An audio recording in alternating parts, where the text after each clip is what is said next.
Hey guys, check this out. I am officially now sponsored by Dubby. Dubby is a clean energy drink made to give you focus with no crash. If you guys are like me, you're always needing a burst of energy, especially with one with no crash. Dubby contains vitamins, amino acids, a nootropic, and 150 milligrams of caffeine. It keeps me awake with no jitters, guys. Check it out. Merch link is in the bio. Dubby.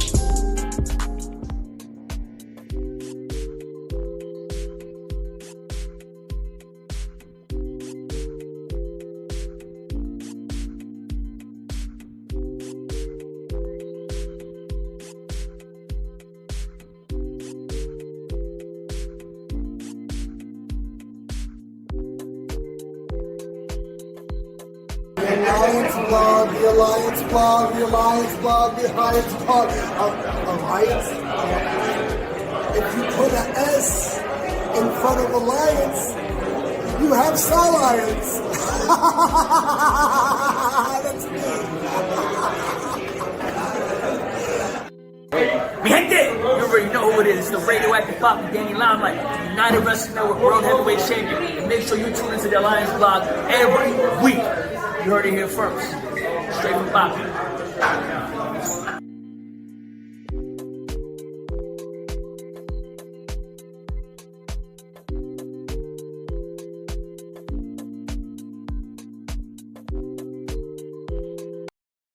Building an alliance. Will you join us?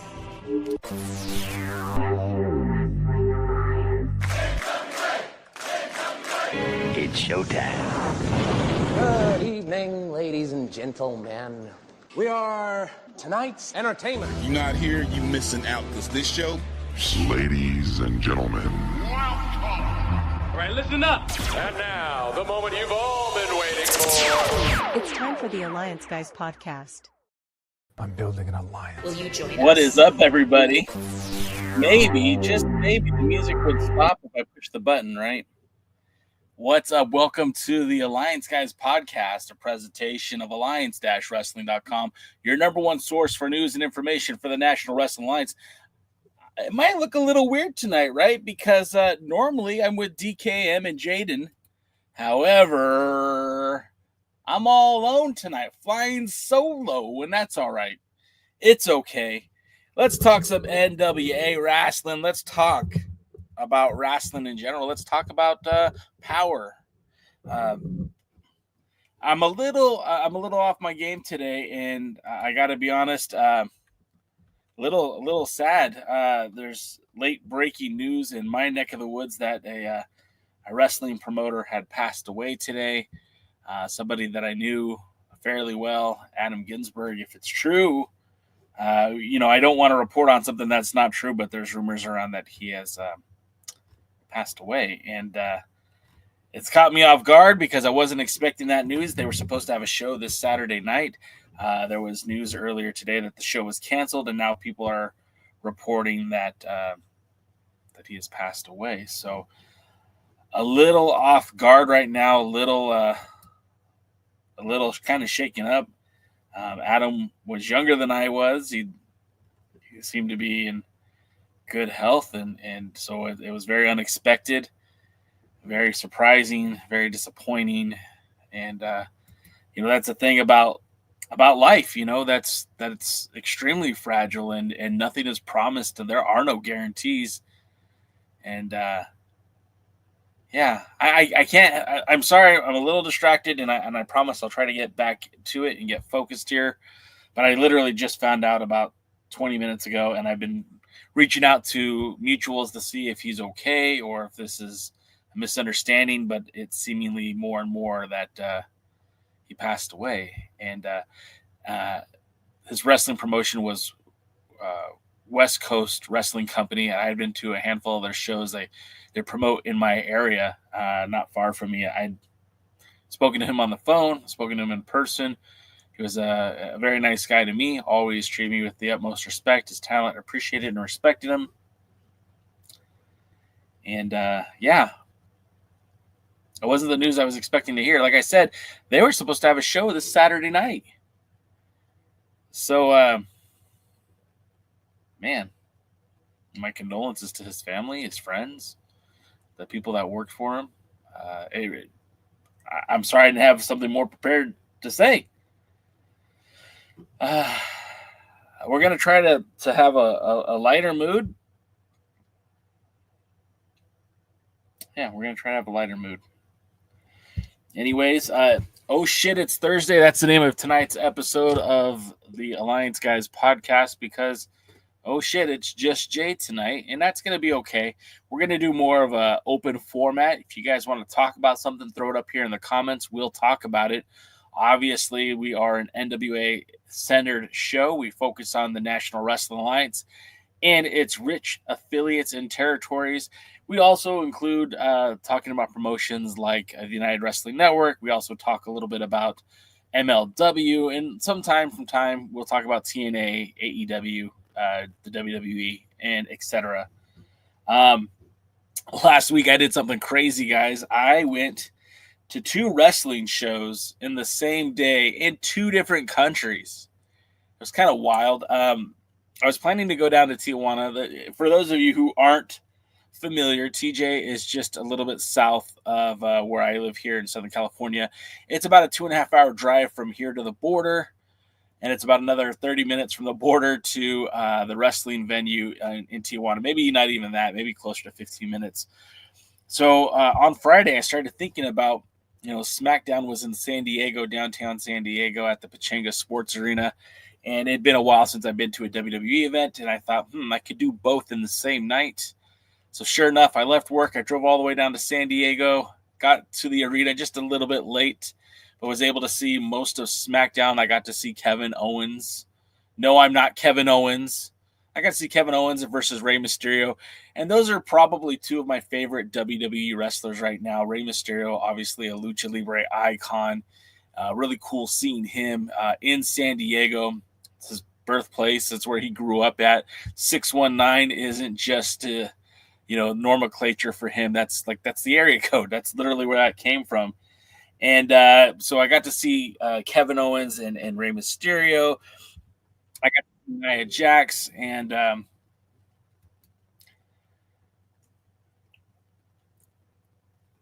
got to see Nia Jax and Candice LeRae take on the team of Bianca Belair and Naomi. I got to see the Motor City Machine Guns taking on Los Garzas. Carmelo, what's his name? Carmelo. I want to say Anthony. I know that's not right. Carmelo took on. Give me grief about my Canadian ID. Oh, I get it. Carmelo Hayes. Thank you, DC. Carmelo Hayes took on Jimmy Uso, and it was a really good match. And it got interrupted by a lot of people interrupted that match, and it was it's a shame because I think that Jimmy Uso could benefit from having some more single matches. But it was a good show. I had a good time down in San Diego. I left before the Cody and Kevin Owens interaction because, again, I jumped back in my car, drove down to the border, and watched the Crash Lucha Libre, which is one of my favorite places to watch wrestling. Is the and the Auditorio de Tijuana. I know Billy Corgan isn't taking suggestions from your boy Jay, but especially when Mecha Wolf and Bastia were the tag team champions, I really felt like that would have been an ideal place to have an NWA event, back when they were doing pay-per-views, because that building will sell out for the right kind of show.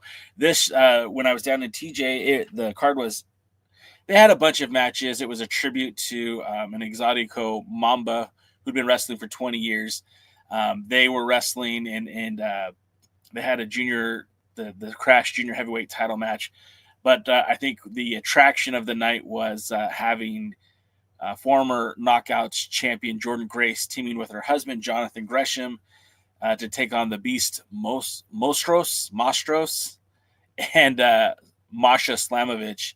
And that was really cool. It was nice seeing I'm not a big intergender wrestling fan, but when you look at Jordan Grace, who was literally able to pick up the Beast, that was pretty significant. And Jonathan Gresham is not a very big man. So for Masha to pick him up and throw him around, it wasn't that surprising either. I ended up leaving that show a little bit early just because I was worn out from the festivities of the day.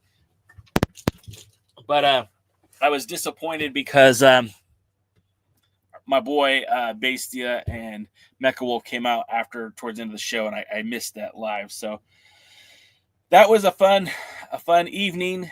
And the first two shows that I've been to this year, the first time I've ever seen two wrestling shows in the same day in two different countries, that was pretty cool.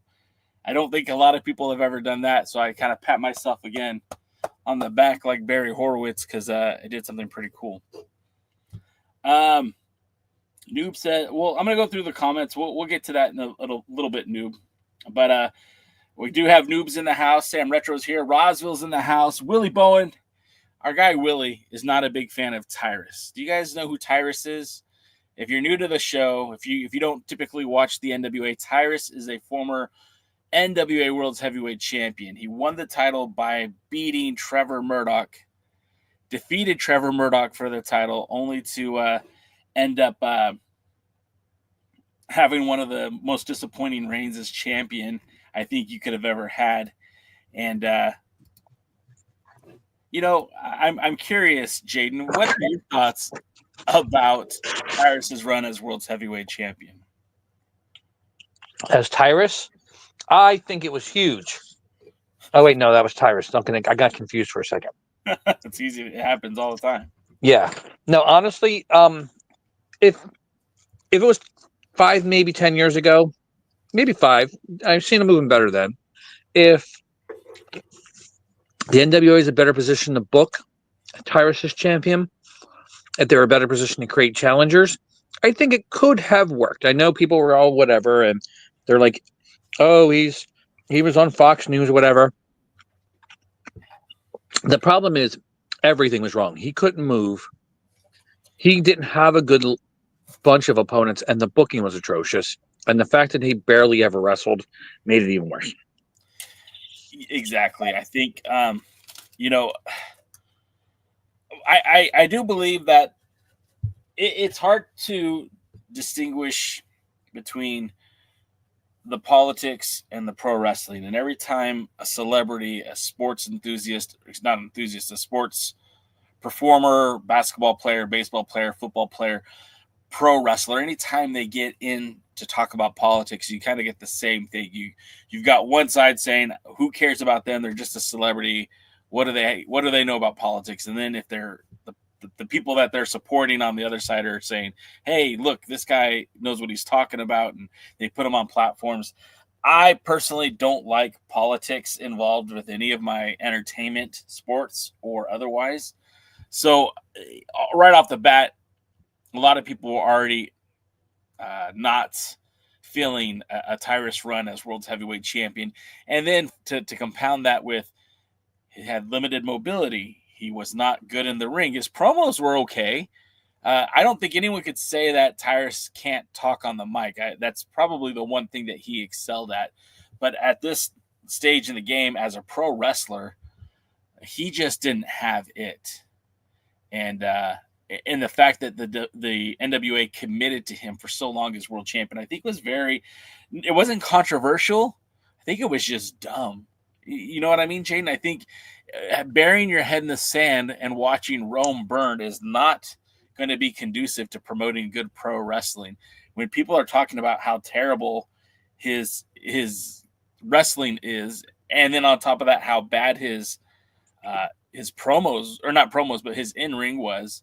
And like you said, there were a lot of opportunities that the NWA could have used him that would have been beneficial. I mean, they went to Australia on a skeleton crew, and there was no world champion. Well, there was the world junior heavyweight champion, but there was no world's heavyweight champion out there. You know, there was no, they took his ass to Mexico and he wrestled Daga, and Daga got hurt wrestling him, that wasn't his fault, but you know, he didn't have any marquee opponents. It was Trevor Murdoch twice, and it was EC3, the man that took the belt off of him. Another problem is, and this is something I agree All right, I got a lot. I'm on a diatribe. Sorry, I'm on my soapbox. Number one, no politics should be involved in wrestling. I don't care if you're Republican. I don't care if you're Democrat. I don't care if you're independent. I don't care if you voted for Emperor Palpatine, which nobody voted for him. He just kind of put himself into the Senate. But he is the Senate. Sorry. I don't care what your politics are. You shouldn't have it. Your brand, unless your brand is politics, you shouldn't bring politics into your brand. The only thing that matters is green. I keep saying that 100,000 times. Number two, the problem is on both sides, there's too many dismissive people. And because of that dismissive, nobody takes arguments seriously. On the one side, oh, he's a politician. He's on this. He's a Nazi or whatever it is. Whatever they're saying about him. So even if he was great, they'll never take him seriously. Yeah. Second, on the other side, he's like, oh, they only are saying these bad things about me. It's not because I'm a horrible wrestler. It's not because I'm immobile. It's not because the booking is bad. It's because of my politics. And that's why they don't want me, because of my politics. If it wasn't for my politics, they would love me. And there's a lot of dismissive on both sides. The problem is when you have that mindset, you don't have a mindset to improve. You don't have a mindset to get better. You don't have a mindset to be successful. So when you start dismissive of all that, that's the worst thing you can do. You want to have as open mind as possible. Even if it's something you don't agree with, you still need to have an open mind. Because that's what business is seeing every single possibility to grab that green.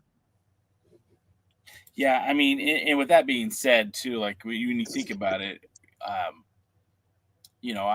I'm a small business owner, and besides, promoting this brand and this podcast, this live stream, this website, I also have my own business. And the minute I start talking politics, I'm instantly dividing potential customers. And maybe a customer who wanted to do business with me now won't do business with me based on my politics. I know that some time and place, there's a time and place for that discussion, but I don't think it should be while representing a company that you work for, be it your own company or a company like the NWA. And I feel like that really rubbed people the wrong way. And I don't think Billy Corgan had a problem with it. In fact, I would venture to guess that some of Tyrus's philosophies are probably similar to Billy's philosophies. And I'm not saying that is problematic in that, you could believe whatever you want to believe. But again, when you're talking about if you have a wrestling company or even a lemonade stand, the whole idea is to make money, to get as many people to come to your lemonade stand or to your wrestling event as you possibly can. And as soon as you have something so divisive like politics involved, at that point, people are going to check out. And I'm also on TikTok right now, and I had a buddy of mine just commented saying, well, it's not true. Like Waldo Von Erich, ask him about politics. But Waldo Von Erich was portraying a Nazi. He was portraying that gimmick. And back then, it was distasteful. Now it is obscene. And I don't think that's a license to print money. I don't think we should... I don't think wrestling should be about, characters should be character driven, not based on their ideology. When I look at Kevin Owens, for example, who many of you think I look like, I don't know what Kevin Owens' politics are. I don't know if he's a conservative or a liberal. I just know that he felt betrayed by Cody Rhodes and has made his mission to attack Cody Rhodes. Simple as that. I don't need to know his politics. And again, this is probably not an excuse that we should be saying, but unfortunately it was true. It was a completely different world in those days. Yeah. Xenophobia made money back then. Yeah. It was okay to be hateful because hateful made money back then. As long as you're American and you weren't a commie and you weren't supporting the Iranian sheik or them Nazi Von Erich brothers. The original brothers, Waldo and Fritz. Oh, yeah, okay. Yeah, the original Von Erich brothers. Okay. Or Baron von Raschke, or anybody that Sheikh Adnan al-Kaisi or General Skandar Akbar brought in, then you're good with me. What was that? Colonel De Beers. Colonel De Beers. Remember when people hated South Africans? Yeah. Hell, they hated British people for a while, too. Oh, yeah. Well, I mean, a lot of us still hate the British. I mean, The I French. hear that some people here hate the British. We hate Canadians. Yeah. People hated Canadians. There's a lot of Canadian hate back then, too. And again, it wasn't right, but it was the time people didn't know better. It was tolerated back then. In fact, it was encouraged. So that Intolerance is was the tolerated. money making back then. I'm talking about nowadays, though, where you can't get away with it anymore. And it's actually going to probably be easier to get away with it now, unfortunately. But it's still bad business, because if people aren't going to spend money on you, if you can only get half the people that were spending money on you now, then you're going to go out of business. Yeah, that's Or at least true. be a lot less successful. Our pal Matt says some of the wrestling media is deeply into activism from their Twitter account, so they may bury the NWA and its champion based on their politics. I'm not saying that's right either, but again, I think the point Jaden's making, and I'm going to echo it, is, your politics don't belong in pro wrestling. Politics, like, look, I'm not saying that life doesn't imitate art, imitates life. A lot of that happens. We see it all the time. But wrestling in its purest form is entertainment.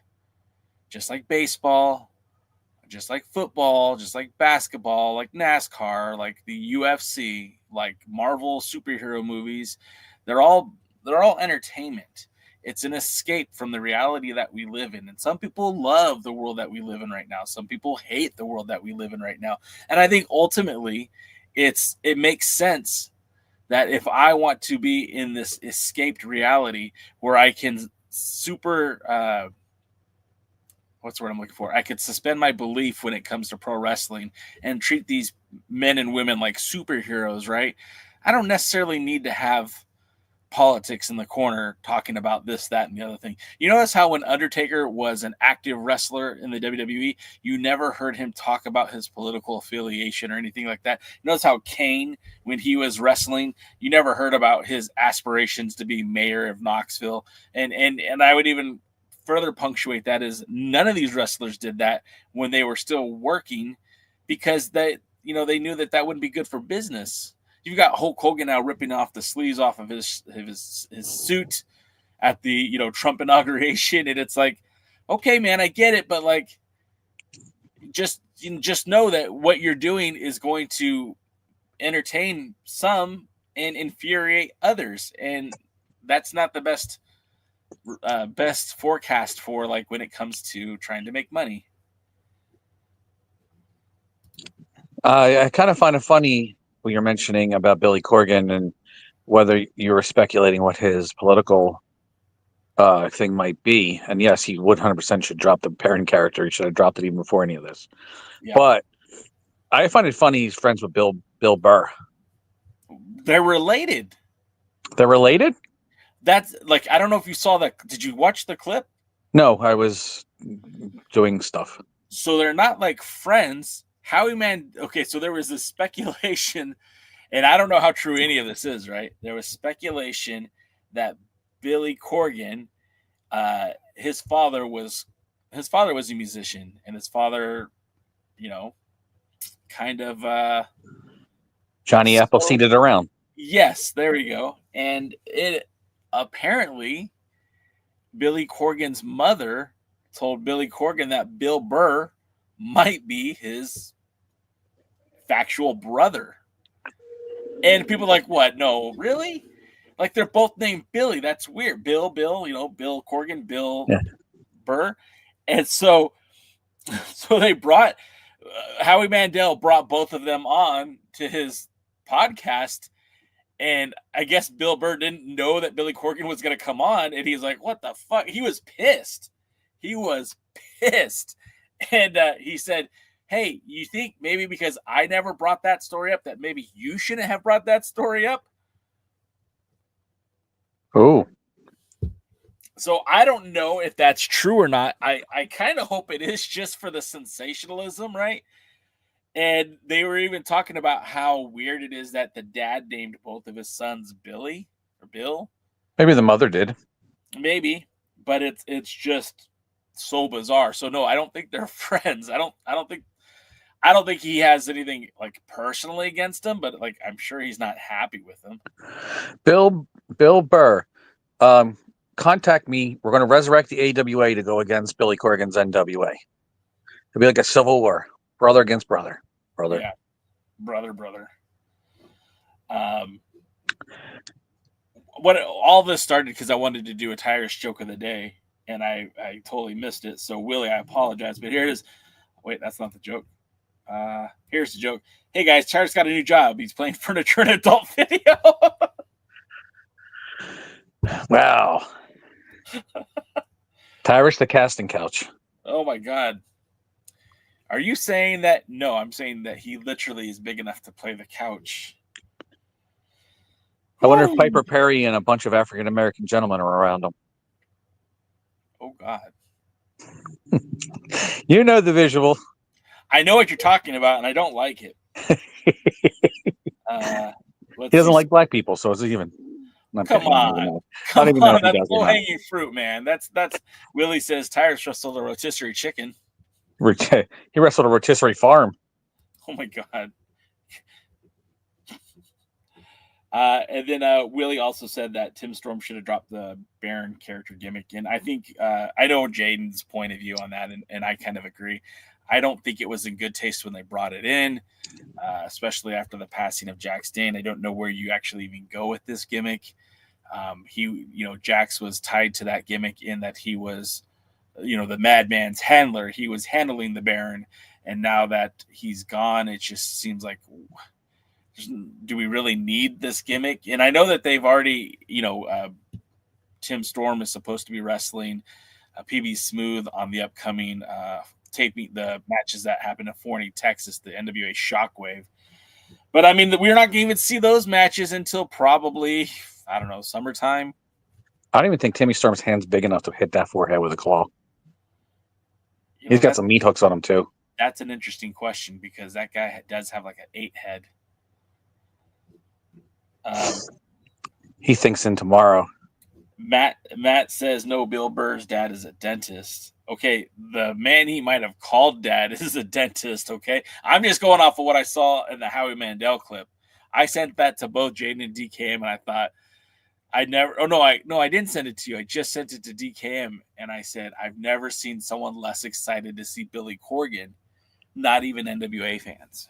Actually, yeah, we'll see. And Noob is predicting that we'll see those Forney tapings in the springtime. The taping schedule is so like whack.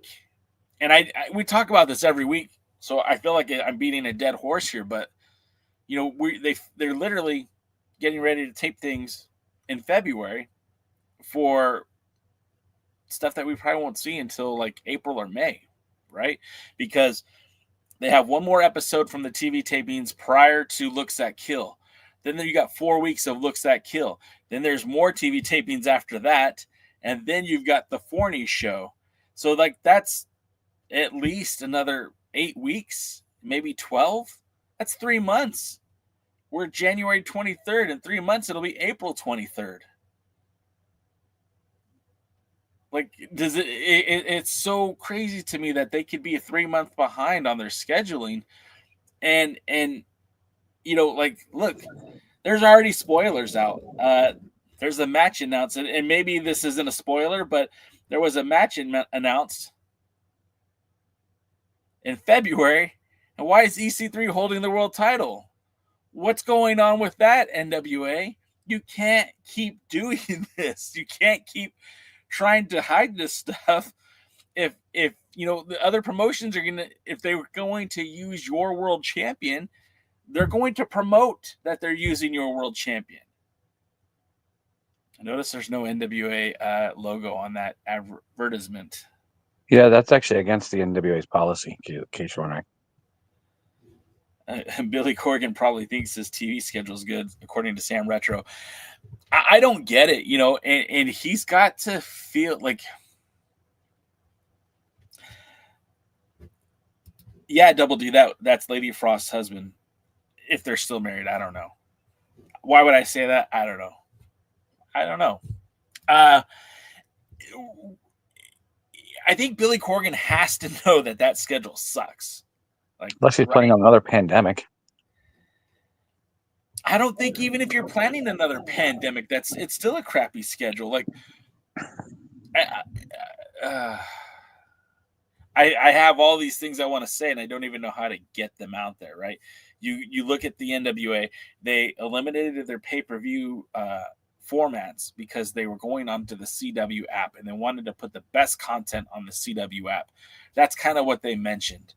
So they did away with their pay-per-views, but they still keep the moniker. They still have, these signature live events, which are just premium TV tapings. I don't know what the difference really is. Their TV tapings are at the Power Station in Tampa at the PBS studios. Their regular, and then the signature live events are filmed on location at these different venues. But there's really no difference, right? Like, I don't see that there's a difference between watching these TV tapings and then watching what we'll see at Looks at Kill, except for the venue. It's not like the matches are so much better at the signature live events. That's what we were promised. But that's not it's not what we've seen. And I don't know. It's disappointing. And it wouldn't take much to change that too. Like, those TV tapings should just be your TV tapings, and these signature live events should be a premium event that, I think some of us would be willing to pay to watch those on Triller or on YouTube or on another streaming platform, to see it live or to see it relatively soon after they're filmed. But that's not what we're getting. We're getting, shows that were filmed 3 months ago. And it's hard to fake enthusiasm when you already know what's happening. Am I wrong? You're not wrong. Testify, brother. Willie Bowen says Charlie Haas should be in the NWA. He doesn't even know the NWA exists. So the story, and the reason why that's funny to Jaden and I is because we had Charlie Haas on this podcast years ago. And it was as he was getting ready to challenge for the World's Heavyweight Championship. It was a pretty big deal. And he ended up losing the match. And then when a few years later, he had said something along the lines of, "I didn't even know the NWA still existed." To which we were like, "Dude, you were on an NWA podcast. Like, what do you mean?" To hype an NWA event for the NWA Championship. Yeah, and then he walked it back, and he actually did a few other NWA events during the Bruce Tharp era. And so it's always funny to us when someone mentions Charlie Haas, because he was like persona non grata when it came to the NWA. The Haas brothers, the original Haas brothers, were such a great tag team. I absolutely loved everything about them. They were the clean cut Briscoe brothers. Yeah. Yeah. And then when Russ Haas tragically passed away, I loved the world's greatest tag team, Charlie Haas and Shelton Benjamin. Shelton Benjamin was fantastic. I mean, look, no one could replace Russ. No one could replace a lost brother, right? And just like, you couldn't do the Briscoes 2.0, you shouldn't put Mark Briscoe with another guy to make a tag team. It just, for as far as I'm concerned, it doesn't really work, right? But then they found Shelton Benjamin and put him with Charlie Haas, and it was electric. You had two really good athletes who were just killing it as a tag team with Kurt Angle. It was such a great pairing, a great a triumvirate, a great trio for SmackDown back in the day. That was one of my favorite groups to watch. They were great in Ring of Honor too, in the greatest period of Ring of Honor history. Despite others saying it, I loved the realism MMA inspired Ring of Honor back in the day. And Haas and Benjamin fit in extremely well. Retro is bringing up that he faced Pierce at Parade of Champions. Yes, that was the match that he was on promoting. And then later was asked about the NWA, and he said, I thought that I didn't know it existed anymore. And then a few years later, wrestled Jack Dane. I mean, he is a Texas native, so I mean, it wasn't I don't know if native is the right word. I think he is a resident of the Republic of Texas, and I knew he was living out there, so it made for easy booking. But I also know that he had a tendency to kind of disappear and missed a lot of dates for Ken Taylor. Can I say that? Would I get in trouble for that one? Probably do it anyway. Yeah. I do it. Yeah. Sam Retro said, I just literally watched like 4 Charlie Haas NWA matches last week. Yeah, it probably would have been closer to 10 if he showed up to all his matches.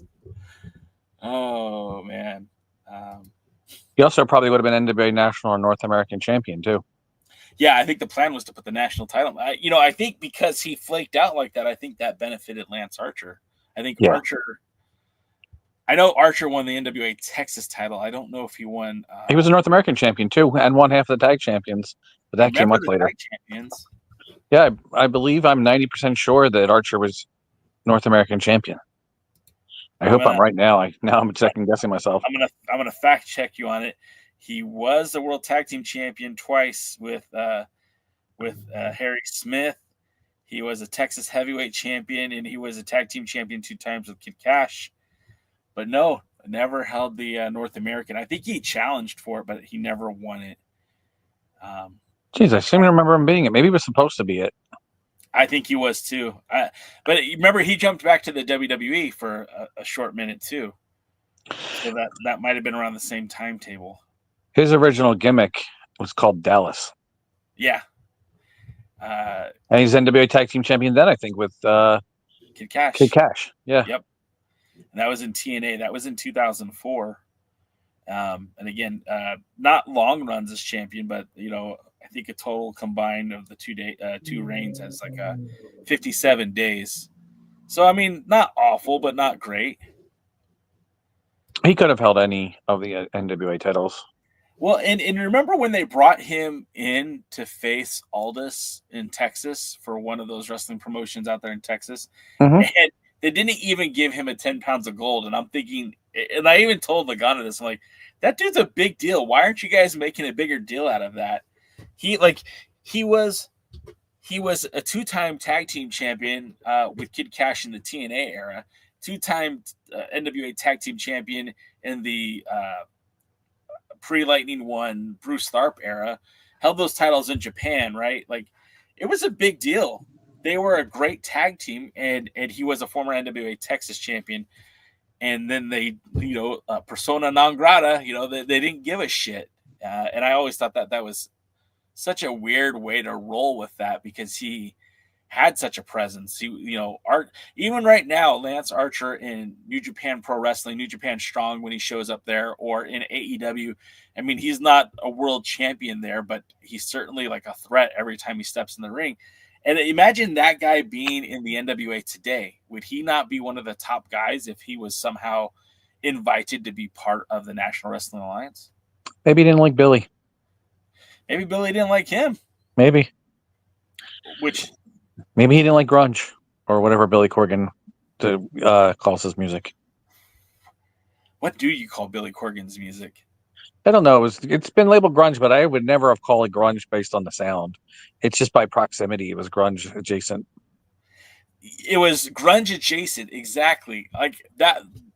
Let's date ourselves a little bit. Jaden and I are not fresh young chickens. We kind of grew up in the 90s, and that was the genre of music that I flocked to, no pun intended. Yeah. I was very much into grunge music, and I could think of all my favorite grunge bands. And who's nowhere near that list is the Smashing Pumpkins. And that's not to say that the Pumpkins don't have some pretty good songs. And I've said this a lot, that Billy Corgan shreds on the guitar, man. He is great. He's fantastic. But like when I think of Alice in Chains and Soundgarden and Pearl Jam and Mother Love Bone and Mad Season and the Screaming Trees, the last thing that's on my mind is the Smashing freaking Pumpkins. Who I got to know in the 90s, and they weren't a grunge band either, but I absolutely loved them. Who?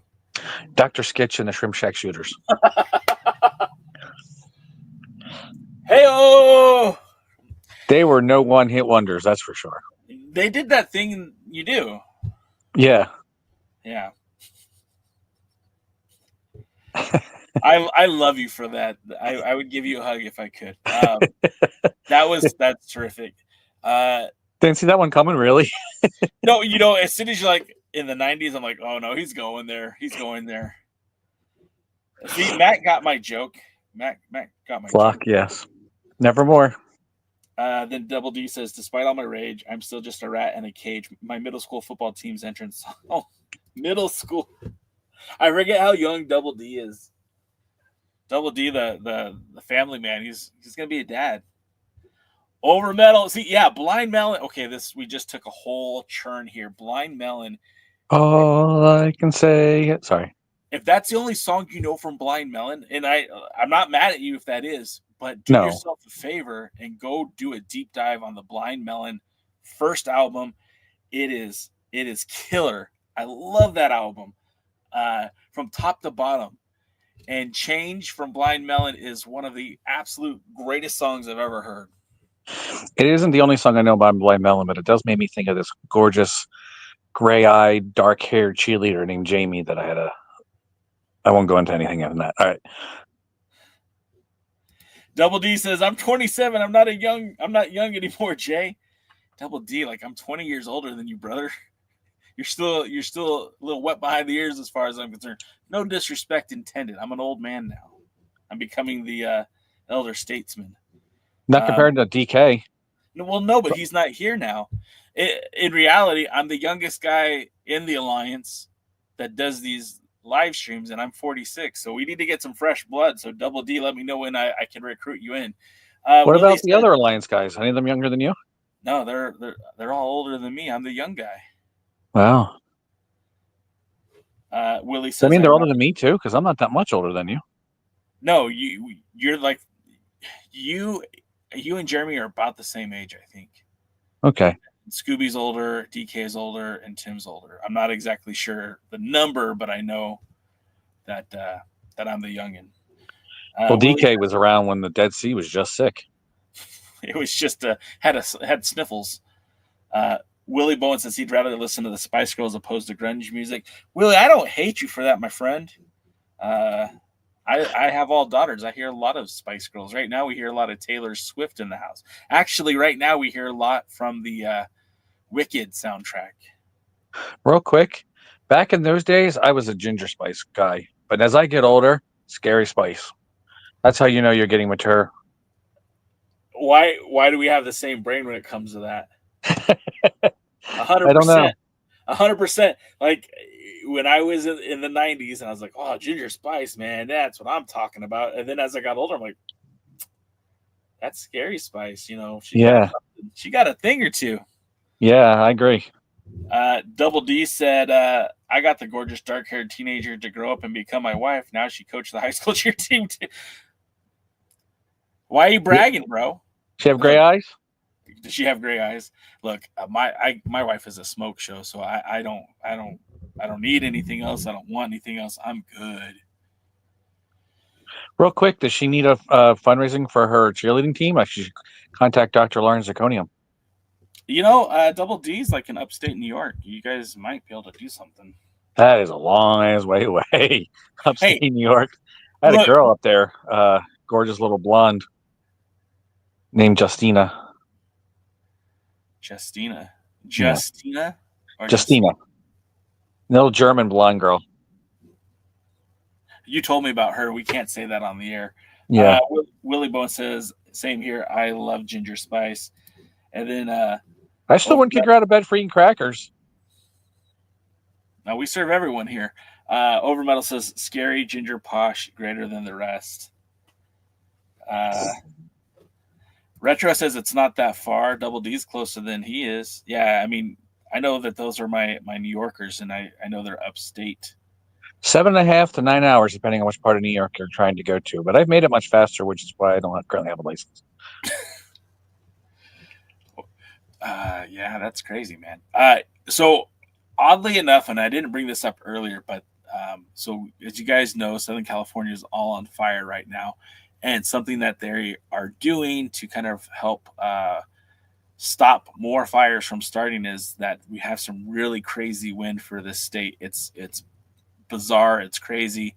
It's never gets this windy, but it's so windy that the power companies literally turn off the power because if the power lines go down, it starts the forest fires and all that stuff. So if the show cuts off, I'm just letting you know, I'm probably okay, but they are turning the power off in select areas. And the fire's not close to me right now. We've had fires a lot closer. All the fires right now are kind of on the north side of Los Angeles, and I'm much further southeast. I'm almost in another state. I'm closer. I'm as close to TJ as I am to where the fires are happening. So they're not super close. I wish the NWA would shut the power off of their show, reboot those circuit breakers, and make it back to like 2019, 2020, 2018, somewhere in that era. 2019 would be nice. 2018, we didn't even really have much of an NWA. They did a few shows. They had that New Year's pop-up event, but that was really it. They didn't. It's so weird. They talked about a 20-year plan. That's something that Billy Corgan had said. There's a 20-year plan, and everyone was like talking about, hey, we have this 20-year plan. We're going to do this. We're going to do that. And, Logano was talking about it. Dave Marquez even mentioned it. And I don't think that they knew when they had booked Cody to come in and win the world title that they were going to get as much attention and eyeballs on the product as they did. And I know, we've talked about it before, and Devin doesn't agree with this, but I think having Cody win the title and the whole being the elite stuff with Cody and Nick Aldis with the 10 pounds of gold, I think really propelled the NWA much further along than they thought they would be. So much so that, they did the shows prior to the Crockett Cup. They did the anniversary show. Cody loses the title back to Nick Aldis. And then they did the Crockett Cup in conjunction with Ring of Honor. And then they were doing Power the next year. And it was just like boom, boom, boom. And everything happened really, really fast. And I feel like that's where, the NWA got that huge push from the connection to the AEW stars, the elite Cody, Marty Scurll back then even had some value, so much so that they brought him into the NWA briefly. And I don't think Billy was prepared for that. One of the problems, too, that somebody brought to my attention that I didn't really think of too much but it does make sense, is the NWA was propped up by other forces back then, too. They were propped up by the all-in pay-per-view and what eventually would become AEW. They were propped up by Ring of Honor. They were propped up by even Jim Cornette. They were propped up by a lot of outside forces that when they disappeared, they weren't able to stand on their own, and I think that's showing now. Yeah. Agree? Disagree? I agree. I feel like there was some things they could have done to capitalize on that momentum, and I feel like they failed to do that. They wouldn't even take 5 seconds to show Lance Archer getting a world title shot. Yeah. And I feel like, Archer especially too, because Archer had he had credibility. He was a guy who was a regular in New Japan Pro Wrestling. He would get large pops when New Japan came to the U.S. doing those New Japan Strong shows. Even before that, just the New Japan North American shows. Like Archer was on all those cards, and he always got the huge pops. Him and Harry Smith coming down to the ring, chucking water bottles. The fans would get into it. He was over. So much so that even though he didn't fit the model, AEW picked him up too. Because and they haven't let him go either. Keep in mind, he's still under contract to AEW. He still appears on their programs because of his star power. And, a simple putting him in a 10 pounds of gold, I think, would have further added to the credibility that Nick Aldis was literally this champion of the universe by not only winning the 10 pounds of gold, but then literally defending it against superstars. I love Bad Dude Tito. Bad Dude Tito is one of my favorite wrestlers in Southern California, and he's done so much in recent years. But when he wrestled Nick Aldis for the 10 pounds of gold, he still was not a very well-known talent. But he got a 10 pounds of gold episode, or at least they focused on it when he wrestled in Hollywood. And I just can't believe that they didn't do that with Archer. It always seemed like a missed opportunity. Sometimes I think the brain trust of the NWA at the time cut their nose off to spite their face, something I know a little bit about. I really believe, honestly, the only reason Casey Carlisle got a 10 pounds for gold mention at all is because I remember right about the time they announced it and they were about to, talk about it and everything like that. Lagana put out, "Be careful what you ask for, you're going to get it." And then the next thing you know, they put out the Casey Carlisle thing. And I have a feeling that's me and other people who are talking about how Casey was great and how should get it and she should be the next in line. I think they did it as here, look, we're going to show her and we're just going to barely show her and we're barely going to mention it and she'll just have a little afterthought, but she'll get mentioned. But you know what? I still loved it because Casey deserved the spotlight. Any spotlight she could have got. She carried the NWA women's division better than most that were NWA women's champions. And there were some decent ones, I know. But I think she was the best of the pre-Lightning One era, other than maybe Jazz, that they put the belt on. And there's some that I liked and some that I thought they did a decent job with. But I think they did that just purely instead of really focusing on it and try to get as much as they can at it. They did it as an afterthought, and I think that's cutting your nose off to spite their face.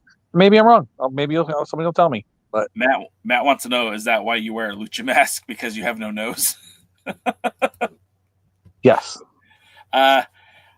Casey Carlisle did come on to the podcast. I want to say live stream, but it was a podcast back then. And she was charming. She was sweet. She was adorable. And I so wish I still had that episode. Unfortunately, it got lost when we left Blog Talk Radio. They cut out a lot of the content that I had from there.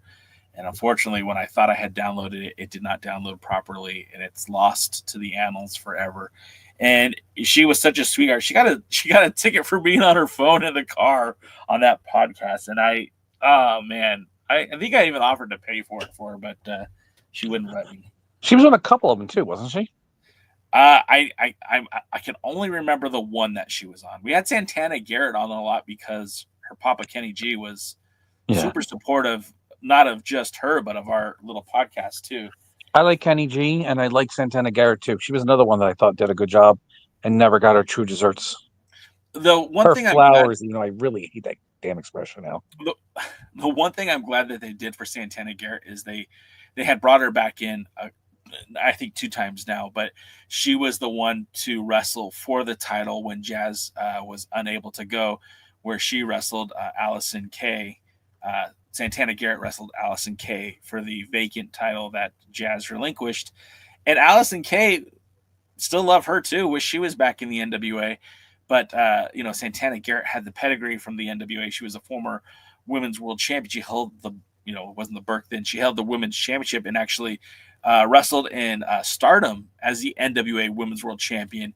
Won the Stardom championship for a brief time too. And was really moving some things in the right direction. And unfortunately, when she lost the title, I think she lost it to Barbie Hayden.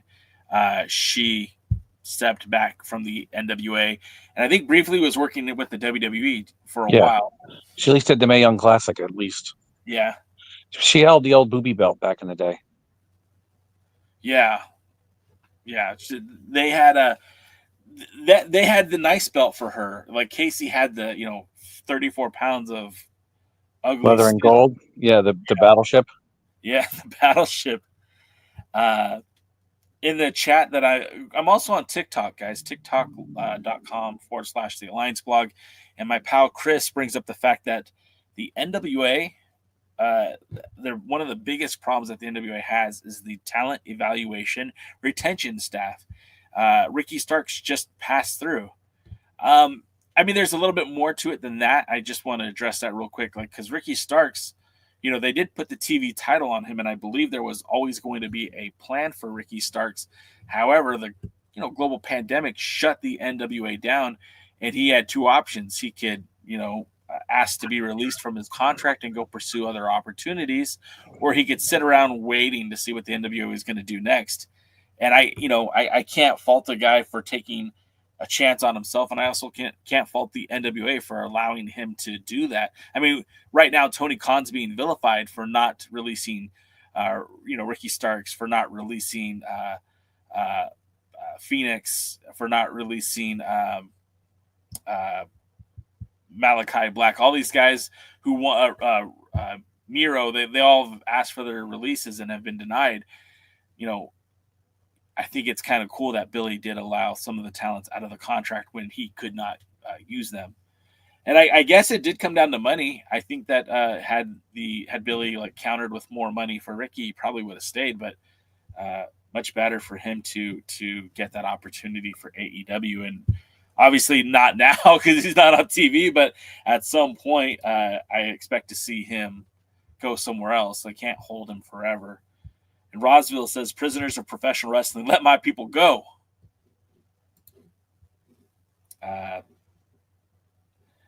Double D says, TK has so poorly handled Camille, it's not even funny. If it was only Camille, I could forgive that. Yeah, I mean, like there's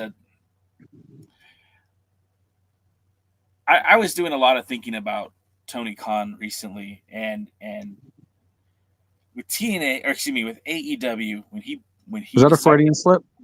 Maybe when he decided to go in and start AEW, like I feel like there was a lot of good ideas, but I feel like, and Jane, you can correct me if I'm wrong, his approach to telling a story isn't a traditional sense of storytelling.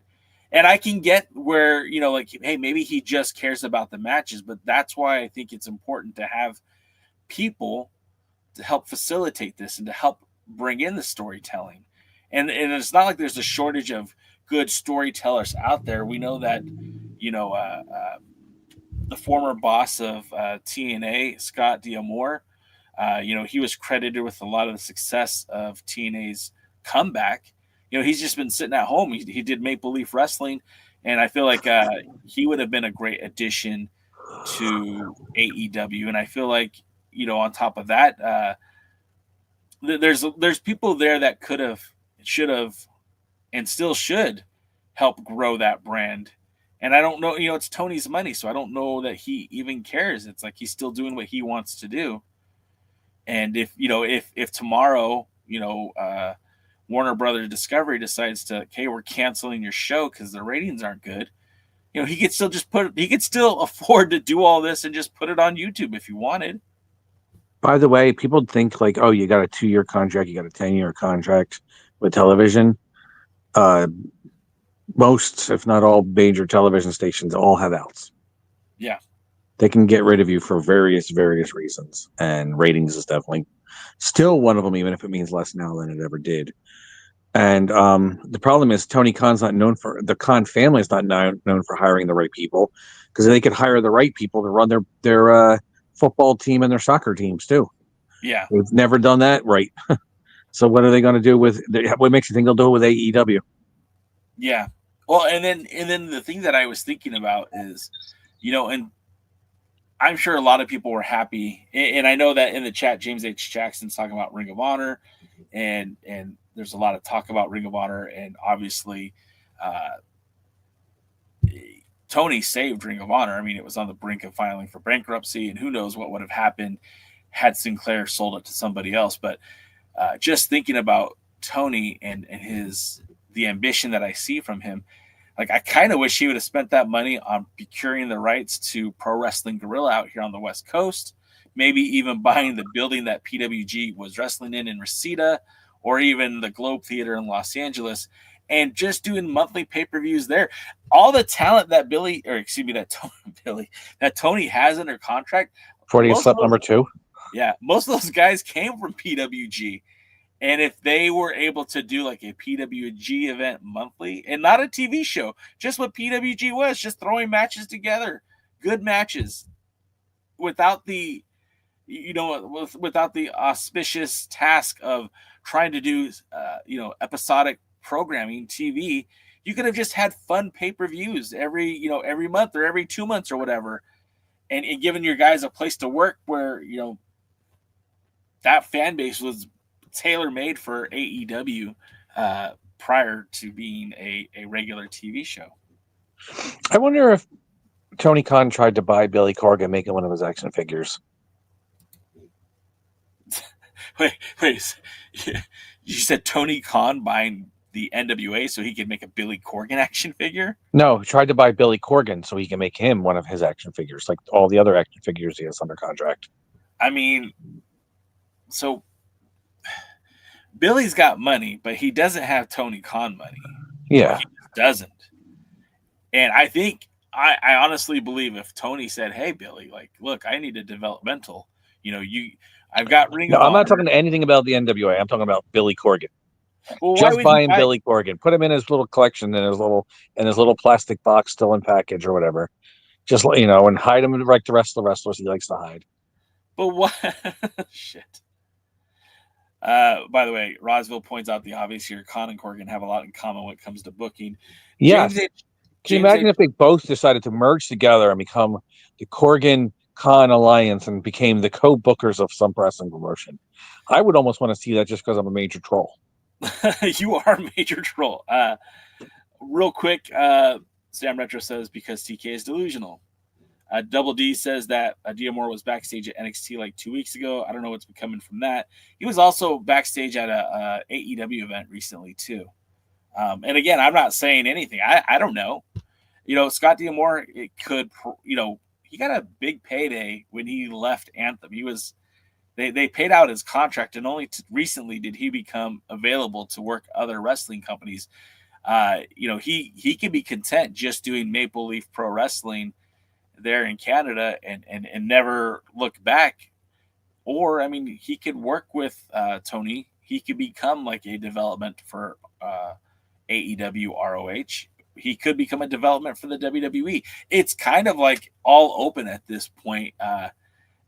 I don't think the WWE would use him in the capacity that we would want to see him in. And I don't think Tony Khan would use him in the capacity that we would want to see him in. But it would be a lot cooler if they did.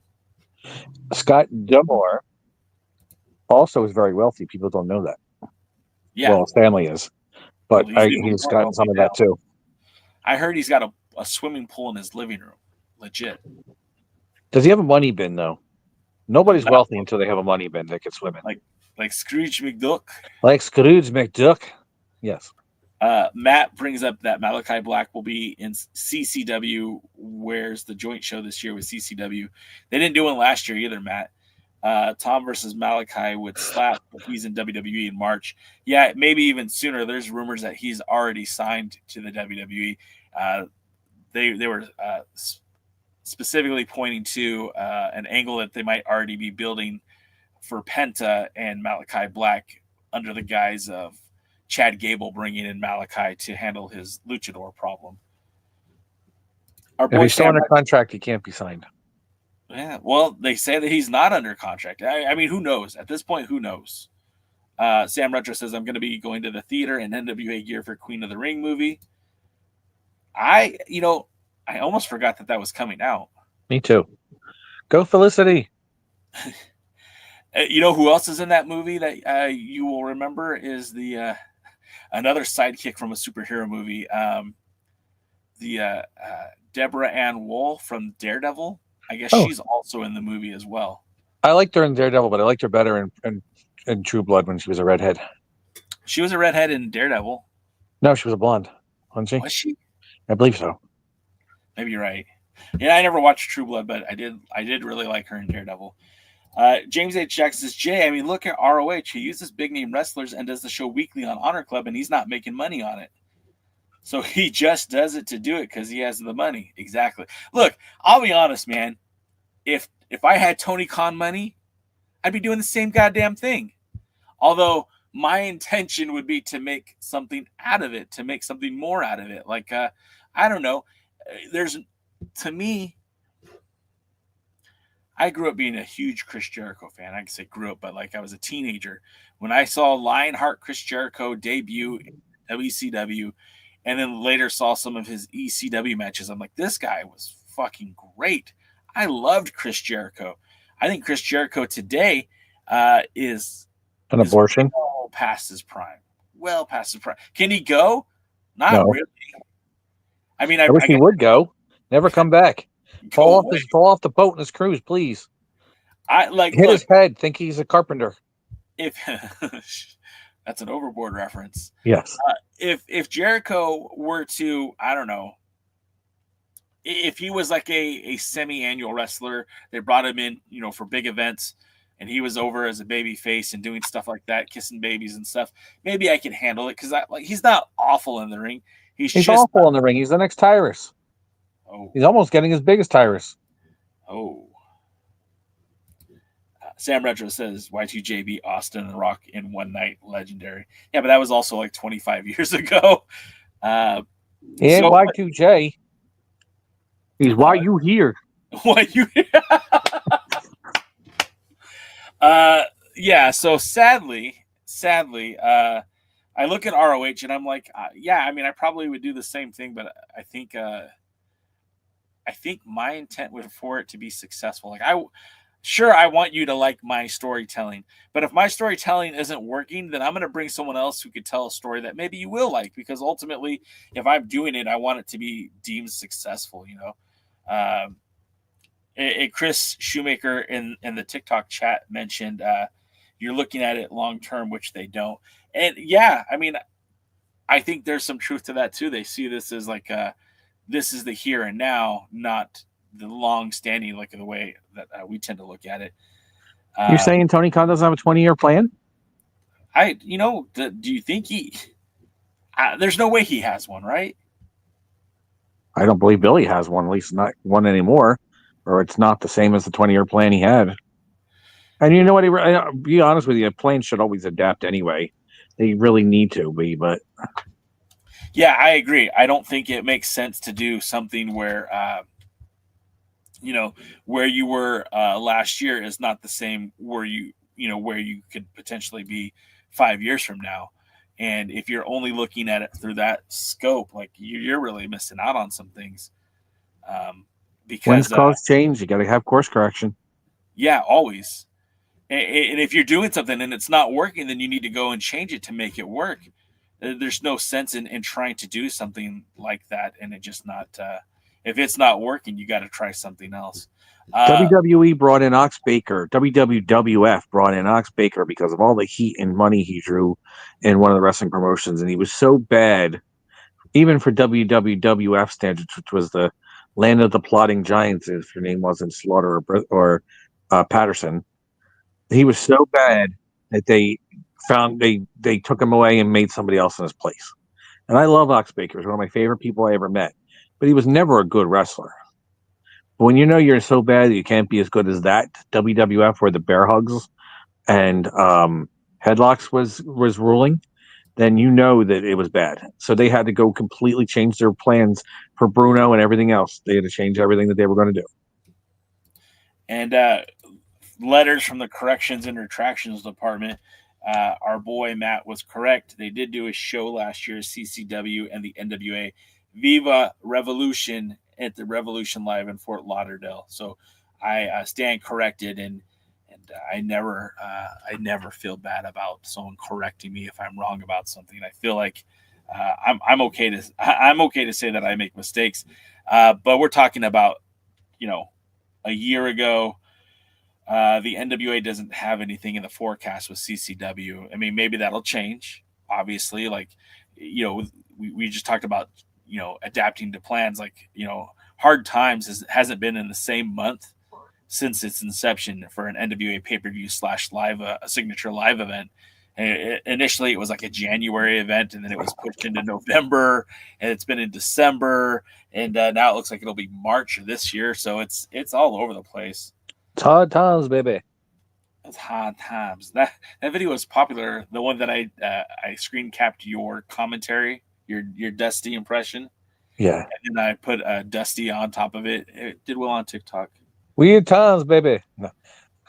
Willie Bowen, you have another joke. I'm looking for it right now. Willie Bowen says Tony Khan can't book a match even if he's in a library.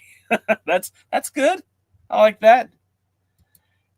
Chris Shoemaker brings up that Ox was great in Escape from New York. He beat the hell out of Snake. He was great. He was just a great everything except for wrestler.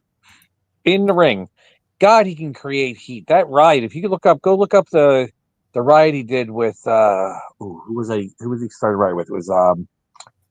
It was big tall African American wrestler. Ernie Cat. Ernie the Cat Lad, yeah. Ernie the Cat Lad. He started a ride with Ernie Ladd, and it was such a great the emotion that they created. The he just tried building the heat till that place was exploding. It literally exploded, and that riot and those cops and everything. You need to try if that's still on YouTube, which it was. Try to find that. That was great to watch. I missed that wrestling. I know. I had a almost 7 foot tall Puerto Rican Amazonian gorgeous woman try to kill me when I was managing Patch one time. We had some real heat there too. It's funny that you used to manage Patch. That Managed Patch. I managed Vinny the Fixer. Who else in Dog? The late Dirty Money. Yeah, you also. I just got called Kmart Kevin Owens. Kmart Kevin Owens. Is Kmart even still around? Yes, it is. Even though it is very limited in what it is. It's still. You managed.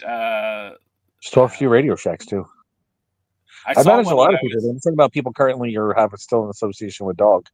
I saw Radio Shack when I was in Mexico City 2 years ago. That was pretty cool. Take a picture next time if you see it again. I took a picture. I have it on my phone somewhere. I'll go through it and send it to you. Devin Dowling's Double D says, should the NWA bring in PCO? We recently saw that PCO's contract expired with TNA Wrestling. He was holding the Digital Media Championship when he was released and destroyed the title on a GCW event. I don't know how much of that was legit or how much of that was, they allowed him to do that. But what do you think about PCO potentially being in the NWA? If it was a legit thing, then I don't think it's a good idea. You shouldn't reward somebody for that. And I liked PCO. I liked him as Pierre Carl Olat. I liked him as the Quebecers. I liked them as Mounties? Who? The Mounties. No, they were never called the Mounties. They were the Quebecers. No, they were the Mounties. They were the Quebecers. And now I'm gonna have to. They're not the Mounties. That was their song. Remember? No, but they're not the Mounties. But maybe you're right. They're handsome. They're strong. They're not the Mounties, but they enforce the law. Sorry. I never liked Jacques Rougeau, but I liked the Mountie. Purely, mostly for that theme song, honestly. I used to sing it in middle school just to piss everybody off. I just went to a cage match and I typed in PCO and then I put WWE and it only brought up 2 matches. Cage match is inaccurate? Oh my God. No, but they were the Quebecers. And then they were the amazing French Canadians in WCW. I'm going to look right now because that's the kind of stuff that'll keep me up tonight. So let me see here. Bob Holly defeats Pierre. He was a pirate too for a while. People forget about that. He's Pierre. If they are going to bring him in, teaming up with Burchill. You're right. They were the Quebecers, son of a biscuit. Managed by Johnny Polo, former NWA champion. Yeah, you're right. But no, if it is legit, you shouldn't be rewarded for something like that. Yeah. If it's, and technically his contract, I don't think it ended until like a little bit later. I think he was still scheduled for a TV taping maybe, or maybe it didn't. He was still scheduled for the TV taping. But that's destroying a belt and doing that is poor taste. It should not be rewarded. It was one thing when Medusa did it because she gave the belt back, I think, or she didn't actually keep it or destroy. She just threw it in a trash can. Yeah. But yeah, to me that's bad, and I don't think it should be rewarded. That's a shame too, because I even though he's much older, for some reason PCO just reminds me of Patch. Yeah, I see that. Well, he's 57 years old, but like when you watch that guy wrestle, and this is mean this in the most respectful way possible.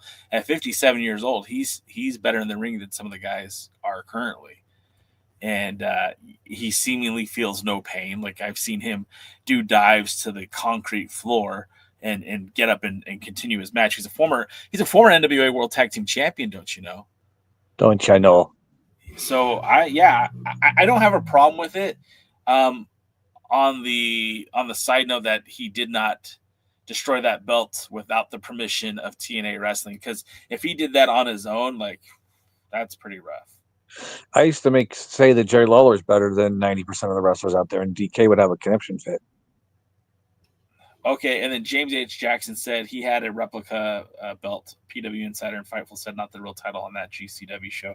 All right, that makes you feel a little bit better. Let's see. And then the other question, and from the chat is, and I apologize, I can't pronounce that. Could you see Baron Corbin signing with the NWA? Look, I mean, no. I don't see Billy committing that kind of money, right? Like, because he's a former WWE superstar. He's held some pretty prominent titles in that company. He had a pretty good standing with the company until he was, released. I could see him getting big figures to go places like GCW. I could see him getting money to go to MLW, where they kind of thrive on using those, WWE adjacent names. But let's be honest, like Billy doesn't spend money on talent like that. We don't know contract figures, but EC3 is probably the most highest paid talent in the NWA currently. Would you agree with that? Would you, based on guessing? I would think so. Yeah, I have no information to other than speculation, but I would think so. And honestly, I don't think he's the kind of wrestler that the NWA should be going for. They should be going to see if Alex Kane's done with MLW. He would be great. Or Donovan Dijak. He would be amazing. Tall. They just Alex Kane just posted today. His wife is German, and that he mentioned that because of current policies, that it might make more sense for him to try to get citizenship in Germany than for his wife to get citizenship in the United States, which is crazy to me. But that's kind of how it looks like. I also saw. You're gonna have to help me out with her name. Shazi. She's an Australian who she's currently wrestling in the Midwest. Shazzy McKenzie? Yeah, Shazzy McKenzie. I guess she also has been trying to get her resident status here to be permanent and is having difficulty with that. So she might not be able to stay in the country much longer. So politics does creep into pro wrestling, unfortunately. But Matt says Burchill needs to lean into his first responder shoot job for a gimmick. Mims put a guy on the stretcher. Burchill gives medical aid. I don't know if I'm into that. Retro also brings up that PCO is a former ROH champion. Noob wants us to know that Steph DeLander and Mance Warner are 23. Mance Warner's only 23? Mance Warner's not that good, and I still don't think Steph DeLander's that good either. I don't buy the hype on either of them. I don't love them, but I think they're pretty talented. But 23, I feel like I've been watching Mance Warner for the last decade. You might have. Matt also brings up PCO was on Power Season 3. Yeah, he was brought in with Marty Scurll, and then it just never materialized. Probably best that it didn't. No, again, if it is a replica belt, and that's whatever, still kind of bad taste, but at least it was a replica belt. Yeah, then you know what? I don't hate the idea of bringing PCO, and I still like the idea of teaming him up with Burchill. Yeah, I agree. Well, I don't know what the plan is with Burchill. It seems like they want him to be something there. Like, obviously, they keep putting him in the higher profile matches. He wrestled Thom. He wrestled for the national title against Mims. He was in the tournament to crown the national champion. He was in the tournament to crown the number one contender for the world heavyweight title. It's clear that they have a path for him. I just don't know what it is. And I think he is a talented individual. But like again, this is where I think the booking would benefit from just someone saying, okay, let's take a second, Billy. Who do you consider the top 5 guys of the NWA? Who are your top? Who do you want to build up to be the next world champion? Give me 5 guys. And once you establish who your 5 guys are, then you can go from there. And if Burchill's one of your 5, then yeah, by all means, he needs to start having some wins and get some good matches with some good talent and get these opportunities. But if he's not one of your top guys, then he shouldn't be sniffing the titles. None of them. You know, I don't think anybody should be getting a title match that doesn't have a victory in the NWA. I like when I see Carson Bartholomew Drake, you know, defending the title against somebody who's never even appeared in the NWA before. It's just, what are we doing? Give me your 5 guys, Billy, who you want to build the company around, and let's start building those guys up. Let's just do that. Just anytime these 5 guys are on TV, give them a victory. Let them beat somebody. Let's have a good wrestling. And let's do that on a regular basis. Let's have these matches, and let's have them meaningful matches, right? And then once you have these 5 guys established, then you can start establishing mid-card and lower card. But like, for example, the late Jack Dane, who was one of my absolute favorite NWA wrestlers, had the versatility to be anywhere on the card because he had the credibility. If you put him in the world title picture, it made sense. If you put him in a national title match, it made sense. But because he had that built-in credibility being the Dane event, you know, to a lesser extent, Tim Storm had that credibility. At this point now, there's nobody on the roster who makes me say, yep, bring that guy and put him in the world title match. Even Silas Mason. And I love Silas Mason. I love the Thrillbilly. I think the Thrillbilly could be a big, big deal in the NWA. But they've squandered him so many times in meaningless title matches that just, it didn't put him over. It didn't put the belt over. It didn't put the champion over. It just didn't. These matches need to have builds. I mean, tell me if I'm wrong. I heard no lie so far. In the chat, they're starting to talk about Billy has a big announcement for the Chicago event. And hey, newsflash, Billy has an announcement for every event now. And it's problematic and it's stupid. He's gone the Tony Khan bit of, at first there was some announcements that were big deals by announcing new affiliates and new territories in the NWA. Now it seems like they're just, it's a way Billy has a big announcement. He took a shit today. He's having another kid. All right. I mean, I'm happy for the guy. You know, family is important. Family's everything. He's brothers with Bill Burr. It turns out I have a brother, and he's now the commissioner of the NWA, Bill Burr, everybody. I would love that. I might watch the NWA, even on X, if Bill Burr was the commissioner. Especially if they didn't script him. If he just was Bill Burr. Just let him be Bill Burr. Oh, yeah. Something funny in the chat, and I just want to point it out. We'll go back to everything else. Alliance Gold, our pal Timmy, said, "Is that Rolando guy still wrestling? A man so short he has to go up on his wife." I thought it was funny. It tickled me, and I wanted to say it. Yes. But yeah, go ahead. I'm going to say, at this point right now, we've established that Billy Corgan doesn't know what he's doing. And he thinks he does, and that's the worst part about it.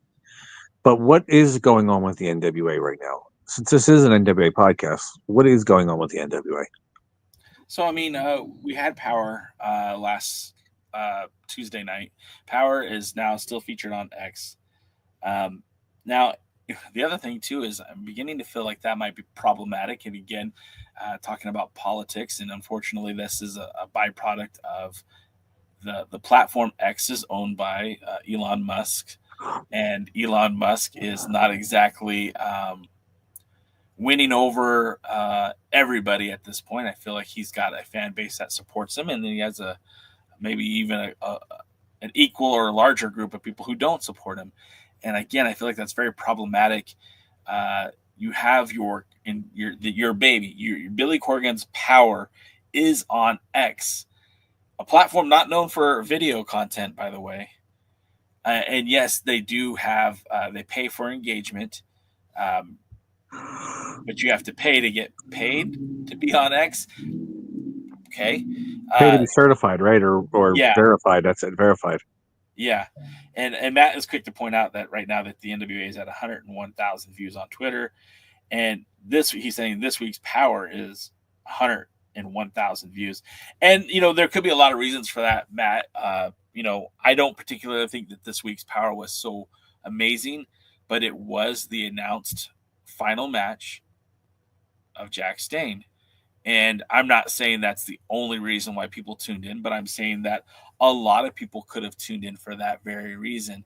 And look, I can't tell Billy what to do with his money, but putting his content on a platform where some people they're leaving in droves, right? And good for the NWA to have that many viewers on that channel, on that platform. I guess what I'm trying to say is it still make sense to be on X when they are having a mass exodus leaving that platform? Exodus. No pun intended. I'm not saying that Google has completely clean hands in any of this, but there's talks that they were on YouTube for such a long time. Why not just go back to YouTube? Because he doesn't want to admit he's wrong. That's why. And maybe X does pay better. Who knows? Honestly, I would have had it on X. I would have had it on YouTube. I would have had it on Vimeo. I would have had it on Facebook. I would have had it on Twitch. I would have had it on anything they would broadcast it. Is Vimeo still around? Yes. It is. Yeah, no, and I guess, like, look at this again with that from politics. I mean, I guess, yeah, if the idea is to be seen, right? Like, again, I don't know how much money Billy could be making from any of this, and that's all relative, because much like Tony Khan, he doesn't care. Tony doesn't care how much money he's losing doing this. He's having fun. If Billy's enjoying this, then again, if he goes on to X, why not go to Meta as well? Why not go to, like you said, Vimeo? Why not broadcast also on YouTube? Why not have a live stream on Twitch or Kick? There's so many different avenues and platforms that they could go to, and they still choose not to. So, like, it's almost like he's saying something without saying something by exclusively being on X. Because, again, I don't feel like you can make the money being on X. I'm laughing because people in the TikTok are calling me Kevin Owens again, and every time I see it, it just makes me laugh. Kevin Nowens. Kevin Nowens. Kmart Kevin. What's that? Kmart Kevin. Kmart Kevin. Jeez. You remember when it was Wish Kevin Owens, and then it was Temu Kevin Owens, and now it's Kmart Kevin Owens? Next, you're going to be X Kevin Owens. X Owens. Then you're going to be Terrell Owens. Terrell. And I would sign the football and throw it into the crowd. Yes. Sam says people tuned in for Jax. I kind of think they did. Billy Corgan on commentary. Like, again, I don't need Billy Corgan on commentary. What does he add? He told an inside joke. He told an inside joke on the podcast or on the episode, and then he even said, "Well, that's an inside joke." Well, then why are you bringing it up on a publicly broadcasted show, my friend? Like, what's the point of that? I can't argue with that. MST3K did stuff like that. They did have jokes for everybody, including themselves. So I can't argue on that. As if he did everything else right, I wouldn't complain. But that probably was the best thing he did, because at least somebody understood it. I know Matt does spend a lot of time on X, on Twitter, and he's saying that Twitter has more engagement than ever. 300 million engage every day. Problem is 360K tweets are sent every minute. Hard to gain new followers, but YouTube is up 300K subs. I don't know. Like, that all sounds great, but we also know that for the longest time, when Elon got to X, he mentioned that there was a lot of bots and stuff. How do we know these are real? Like, how do we know that this is real engagement and not fabricated AI or anything like that? And again, this is where it starts getting confusing. I don't know, man. I don't know. We should create an AIDK. No? Yeah, if we could, sure. Create an AIDK. Just have a random cloud fly over them so we can yell at it. By the way, Devin K. Mercer is on assignment this evening. He won't be joining us today. Oh, I didn't know she was missing. No, just kidding. He's I an awful 100% quiet- noticed he was missing. What's that? I 100% noticed he was missing. And nobody yelling at me for being wrong, even though I'm always right. Yeah. Just kidding, DK. Kind of. Yeah, don't worry, he won't watch it later. No. He's like, I was yelling at the clouds. There's no time. Noob says that Corgan on commentary is joke. Just Metro says, awful. especially in my wrestling, this is my escape from all that shit. This is exactly. Sam Rich says, I agree. I'm sick of the effing politics. Yeah, I mean, look, I get it, guys. And I don't really, as we started the show off, I was talking, or not started off, but we were talking about how politics should be divided from wrestling, divided from entertainment. But it rears its ugly head everywhere. And, I do my best to stay fairly neutral while I'm doing these live streams. And, if you guys know me well enough, you already know my politics. And if you want to talk about it, we can do that offline. But it sucks because I just feel like there's no way around some of this. And, even myself, like, look, I'm still posting on X. I don't necessarily love posting on X. I don't know that my voice is being heard on X at this point, but I'm still posting on X. I'm still posting on Meta. I've decided that our live streams are going to be on YouTube, Kick, and Twitch, and then TikTok, obviously, separately. But then we're also going to upload the pre-party and the Alliance Guys podcast to Meta after we air here on YouTube. Hopefully within a few hours, but maybe a day or two. We're going to try to keep it as close to as we can.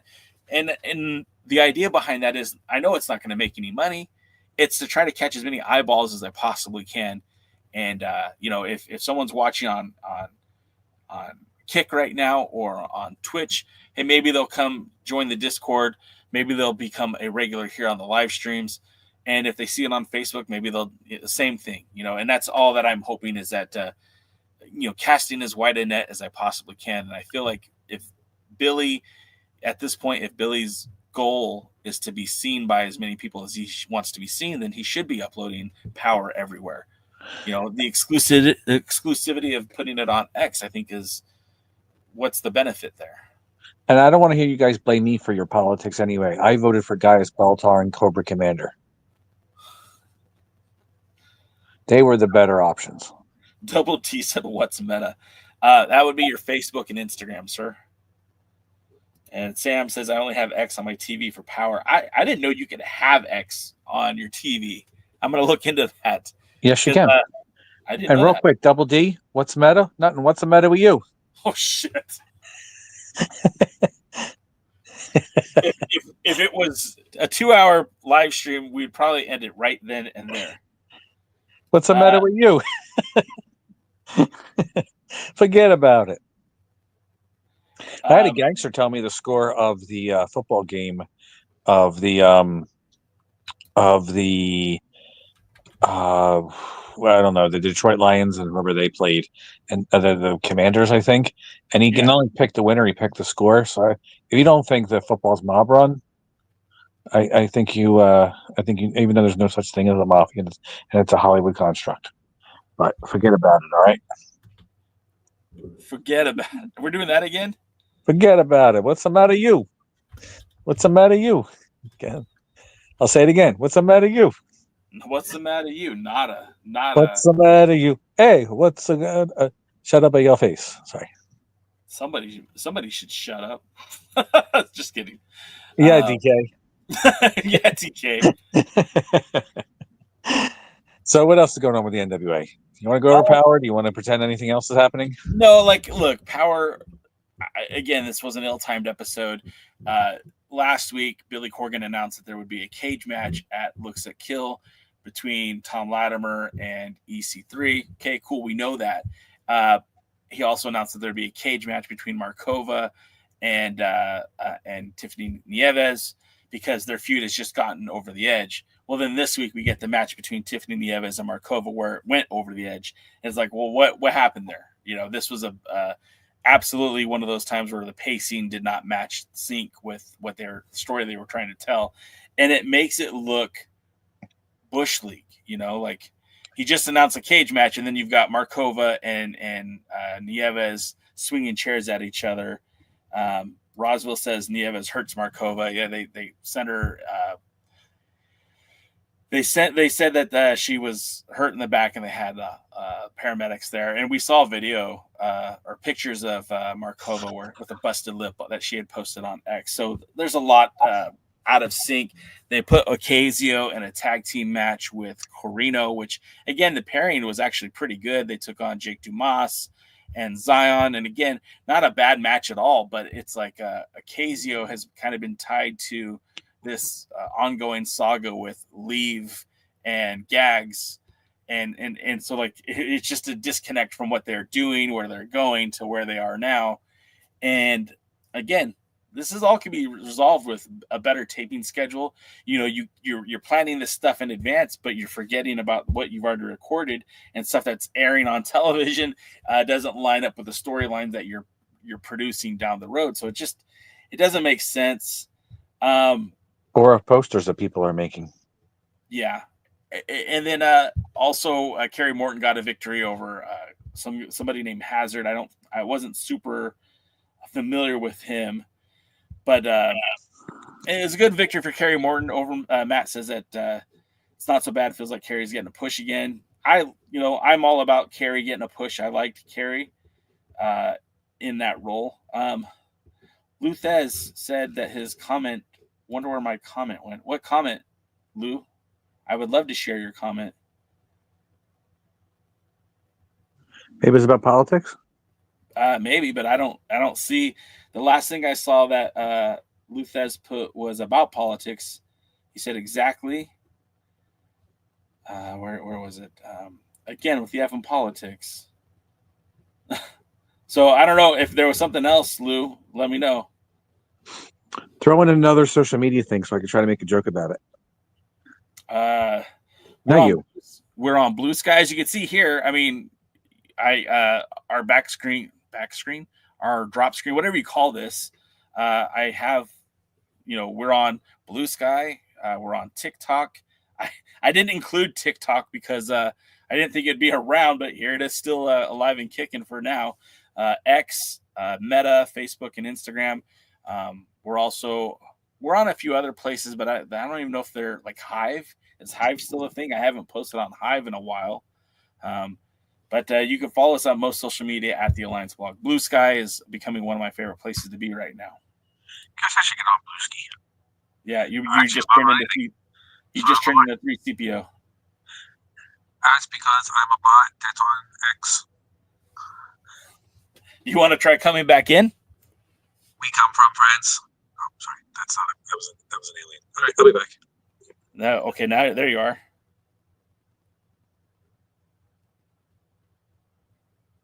Let's see. I just got confirmation that my friend did pass away. Oh man, didn't want to see that. Okay. What's up, This app for some reason makes my phones very warm, and I think when it gets too hot, it does that. So when I restart it, it seems to go away. Hopefully. What I want to, what I'm going to do is I'm going to send you one of these microphones that because you could plug it into the USB-C port on your phone, and then you don't even have to hold the phone. Okay. Yeah, Double D. Yeah, I found out today that a wrestling promoter that I want to say friendly with. I wouldn't say we were friends, but we'd spoke from time to time, and he had asked me some opinions on wrestling and stuff, and found out that he passed away last night, and not the best thing to find out. And yeah, Sorry, a little distracted there.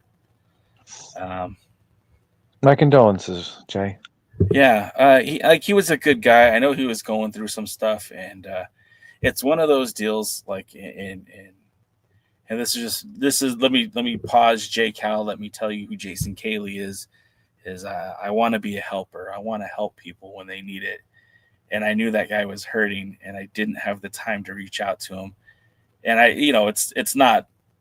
There's nothing I could have done to help him, but now I have that sense of like, oh, I should have reached out to him when I could have. Maybe that could have done something, and that's crazy talk. Like, I understand that. Like, there's now maybe I've said too much. So let's go back to the conversation. Something else. Yeah, let's talk about something positive, like politics. Yeah. Devin said, "Hey, no politics, but who you guys vote for?" I voted for Mayor Whopper McCheese.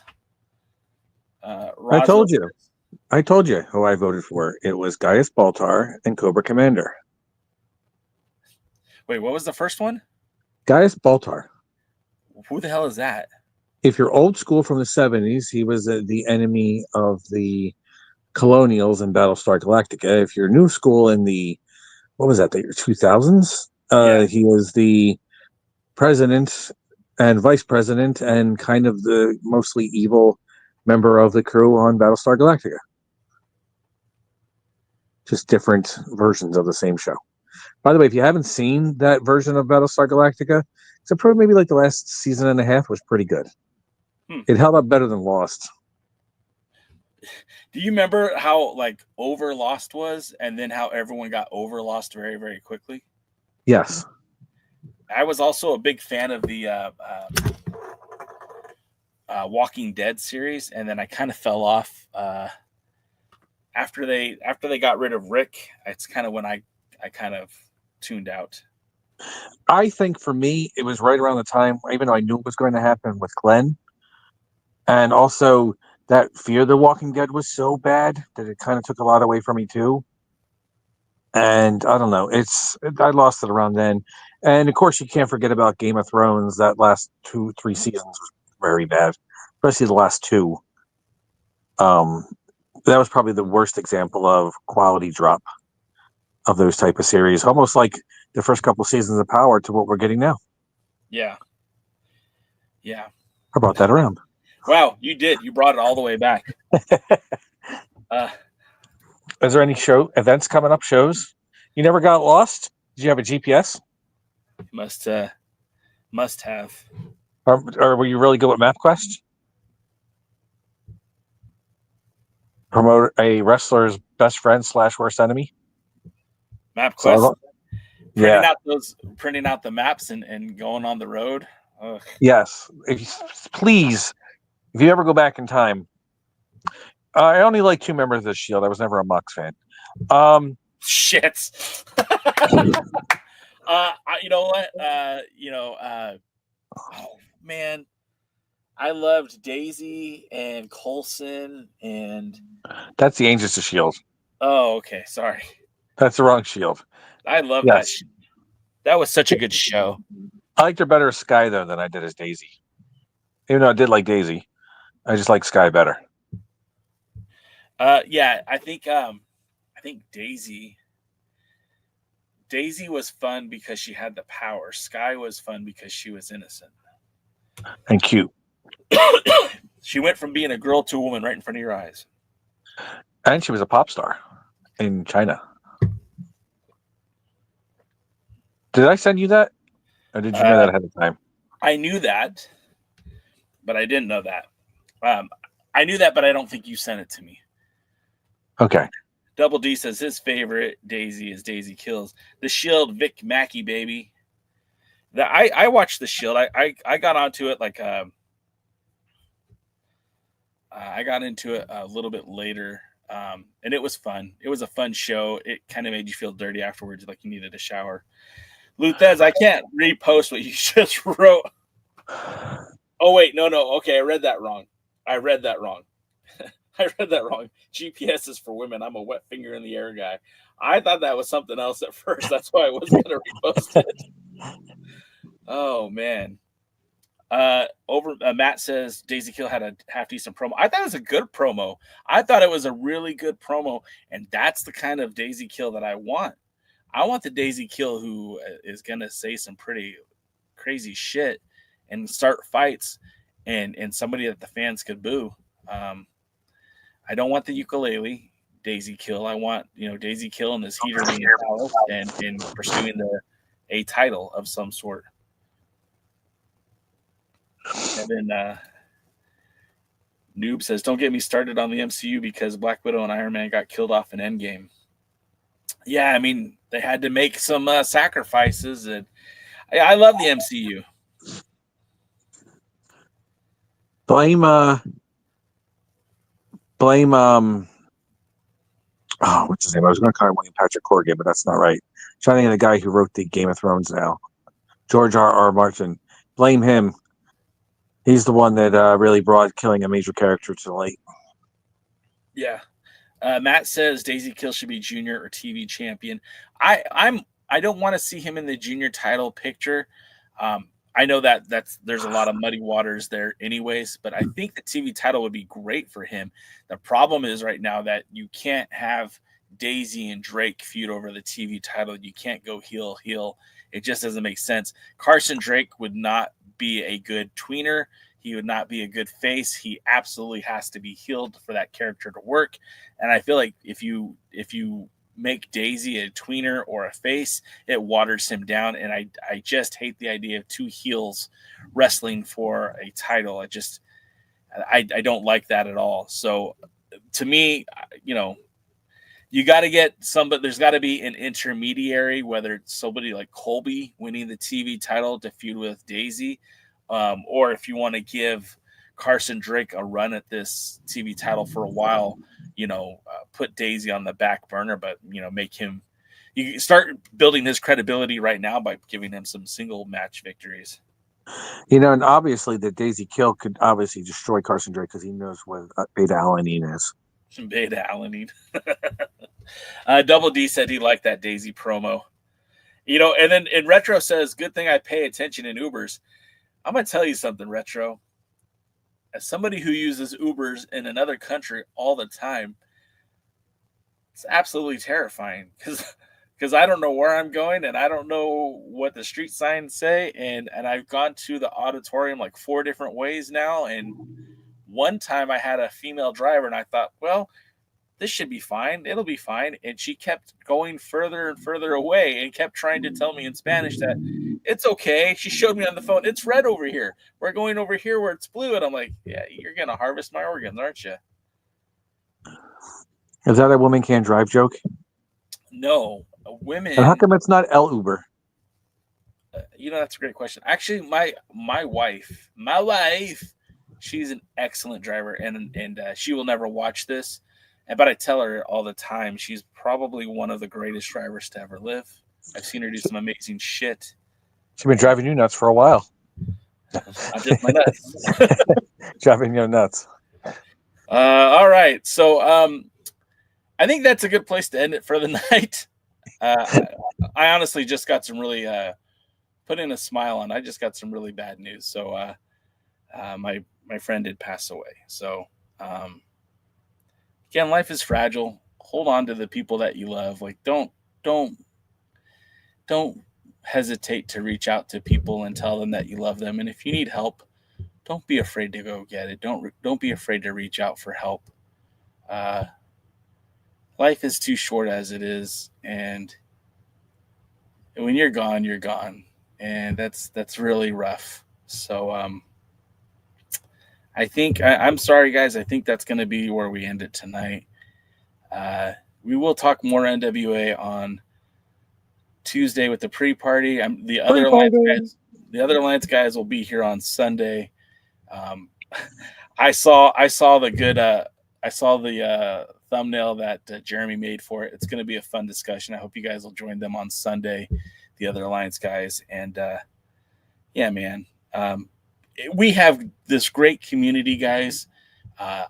All of you guys here that are in this chat right now, you guys, I hope you feel like you're my brother, because that's how I think of you guys. And if you need something from me, please don't hesitate to hit me up. You guys have my Discord. I'm the only one that touches the Alliance Blog social media, so if you DM any of those accounts, you're DMing Jay. Please don't hesitate to reach out to me if you're struggling with something. I'm not a psychiatrist, but I do give pretty decent advice. And if you need somebody to listen, I'll listen to you. It sucks. There's one more voice I won't be able to listen to again, and I don't feel good about that. So, Jane, I'm going to give you a second to let the fans know what's going on at Dog, and I'm sorry that it's on kind of a downer, but if anyone can bring it back, you can. So I will step away. You go ahead. All right. Don't forget, coming up February 15th, Monmouth University. It'll be a sold event exclusively for the Monmouth University, but it should hopefully be on YouTube. Dangerous Adrenaline Wrestling Gladiators will return for our beginning of our 2025 tour. We're being alive in 2025. I can think of nothing else to rhyme with 2025. I got to think of my words. But so 2025 tour in Monmouth University. The main event is going to be Biggie Biggs teaming up with Enzo Amore, the real one, Enzo, whatever you want to call him. They'll be taking on main event Michael Mars and Justin Carino, no relation to any other Carinos out there. And also on the card will be Tank Tolan, former WWE superstar, Paula Ba, Ring of Honor superstar Brian Johnson, Jim Molyneux will be there. So make sure you get get some information when it's on YouTube. I'll make sure it's posted.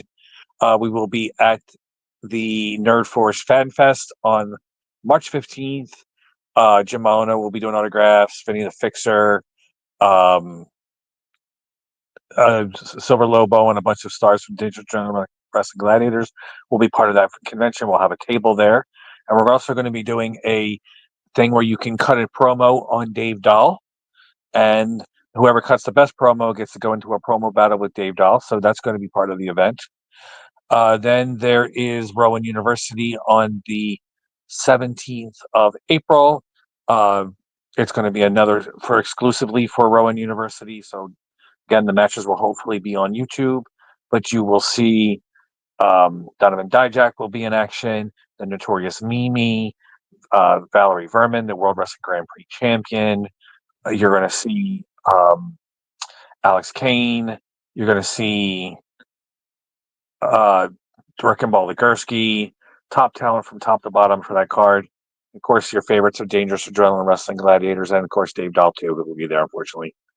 And then 2 days later at the South Jersey Geek Fest, we'll have a ring outside. We're going to be basically putting out wrestling all day. So you're from the time that it's around like 10 or 11 till about 4 or 5, we're going to be doing pro wrestling matches at the Nerd Force Fan Fest. So you can check out Dog Pro Wrestling Action. We're going to try to get that recorded too, so we can show those matches on that YouTube thing I keep mentioning. And stay tuned because we're working on something in July. Maybe a multi-day event for a fair. So the bids in. We're going to see if that comes through. And of course, we're still waiting on information with the Rowan College of Burlington County.